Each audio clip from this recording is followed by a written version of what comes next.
Hello guys, तो कैसे हैं आप सभी लोग। दोस्तों आज मैं आप सभी के लिए एक ऐसा टॉपिक लेके आया हूँ जिसको याद करने में अक्सर लोगों को बहुत दिक्कत होती है। तो ये दोस्तों टॉपिक की एक ट्रिक है।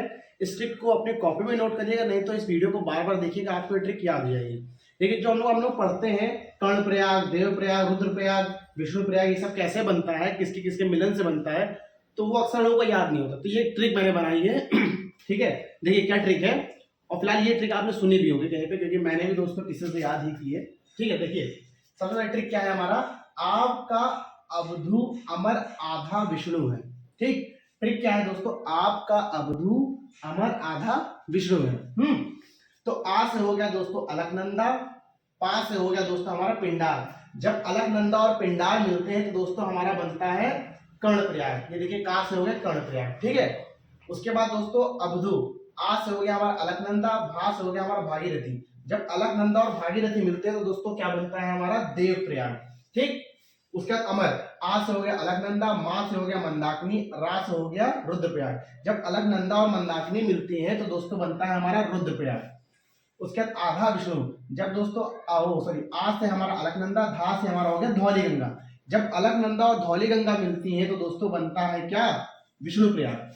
अब ये देखिए दोस्तों, अलकनंदा और जब मंदाकिनी मिलती है तो बनता है नंद प्रयाग। तो दोस्तों मेरे साथ साथ रिपीट करिए, अलकनंदा पिंडार मिलकर बनाते हैं कर्ण प्रयाग, उसके बाद अलकनंदा भागीरथी मिलकर बनाती है देव प्रयाग, उसके बाद दोस्तों अलकनंदा और मंदाकिनी मिलकर बनाती है रुद्र प्रयाग, उसके अलकनंदा और धौली गंगा मिलकर बनाती है क्या, विष्णु प्रयाग, अलकनंदा नंदाकिनी मिलकर बनाती है नंद प्रयाग। ठीक है, तो चलिए शुरू करते हैं। तो दोस्तों देखिए, ये जो उत्तर प्रदेश बिहार जो बॉर्डर पर कौन कौन सी नदियां बहती हैं, हमारी बहती है गंडक, घाघरा और कर्मनाशा। ठीक, उत्तर प्रदेश बिहार बॉर्डर पर बहने वाली नदी अगर आपसे पूछे तो आप क्या जवाब देंगे, गंडक, घाघरा और कर्मनाशा नदी। ठीक है, अब उत्तर प्रदेश और नेपाल बॉर्डर पर कौन सी नदियां बहती हैं, शारदा नदी। ठीक, उत्तर प्रदेश हरियाणा बॉर्डर पर कौन सी नदियां बहती हैं, यमुना नदी। ठीक है, अब देखिए दोस्तों, अब हम लोग पढ़ेंगे यमुना नदी के बारे में। दोस्तों जो यमुना नदी है ये 5 राज्यों से होकर बहती है। कौन कौन सा, उत्तराखंड, हिमाचल प्रदेश, हरियाणा, दिल्ली और उत्तर प्रदेश। कौन कौन से राज्यों से बहती है, 5 राज्यों से, उत्तराखंड, हिमाचल प्रदेश, हरियाणा, दिल्ली और उत्तर प्रदेश। उत्तराखंड, हिमाचल प्रदेश, हरियाणा, दिल्ली और उत्तर प्रदेश। ये जो यमुना नदी है इसका स्रोत है दोस्तों यमुनोत्री हिमनद, जो कि बंदरपुंछ उत्तराखंड में पड़ता है। ठीक है, और इसका मुहाना अगर आपसे पूछे तो आप बताएंगे गंगा से प्रयाग में मिलती है, कि जो हमारा संगम कहलाता है। अब उत्तर प्रदेश में दोस्तों ये प्रवेश करती है कहां से, सहारनपुर से प्रवेश करती है यूपी में। यूपी में दोस्तों यमुना नदी कहां से प्रवेश करती है, सहारनपुर से प्रवेश करती है। जो चंबल नदी है वो इटावा में इससे मिलती है। ठीक है उसके बाद ये जो बेतवा नदी है दोस्तों वो हमीरपुर में जाके यमुना नदी से मिल जाती है। उसके बाद जो दोस्तों केन नदी है वो भोजहा जो कि बांधन पड़ता है वो जाके यमुना नदी से मिल जाती है। उसके बाद दोस्तों उत्तर प्रदेश के 20 जिलों से होकर यमुना नदी बहती है। तो दोस्तों ये जो टॉपिक है सबसे ज्यादा इंपॉर्टेंट टॉपिक है जो आपको मैं पढ़ाने जा रहा हूँ। देखिए सबसे पहला दोस्तों क्या करेंगे, देखिए ये जो लंबी सी नदी गई है इसे, ये है हमारी यमुना नदी। ठीक है, देखिए मैंने टिक कर दिया है। और ये जो नदी गई है ये हमारी गंगा नदी। सबसे पहला, गंगा की दोस्तों सबसे बड़ी सहायक नदी कौन सी है, वो है यमुना नदी। गंगा की सबसे बड़ी सहायक नदी कौन सी है दोस्तों, ये जो हमारी यमुना नदी है ये है गंगा की सबसे बड़ी सहायक नदी। ठीक है, अब इस यमुना नदी की भी एक सहायक, कई सारी सहायक नदी है, जैसे देखिए केन, बेतवा, सिंध और यहाँ पर है दोस्तों चंबल। ठीक, अब पूछिए अगर यमुना नदी की सहायक नदियां कौन कौन सी है, केन, बेतवा, सिंध और कौन सी दोस्तों, चंबल।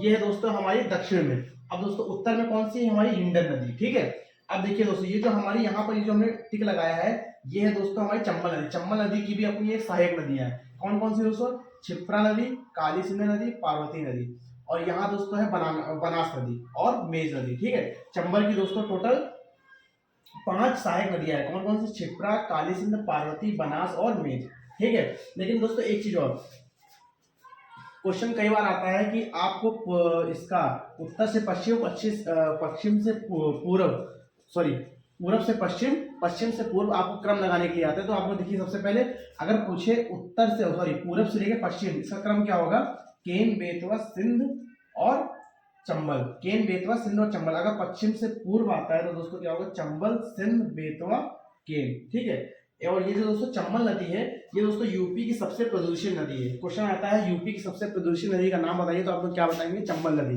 ठीक है, उसके गंगा की सबसे बड़ी सहायक नदी क्या है दोस्तों, यमुना नदी। ठीक, अगर आपको नहीं याद होता तो ये देखिए ट्रिक है, यमुना का बीएससी हो गया, यमुना का मतलब यमुना की सहायक नदी अगर नहीं याद होती है तो उसका मैंने ट्रिक बनाई है, यमुना का बीएससी हो गया। ठीक, का से हो गया दोस्तों केन, बी से हो गया बेतवा, सा से हो गया सिंध और सी से हो गया दोस्तों हमारा चंबल नदी। ठीक है दोस्तों, ट्रिक आपको कैसी लगी और क्लास कैसी लगी कमेंट करिएगा। तब तक के लिए मिलते हैं अगली वीडियो में। जय हिंद, जय भारत।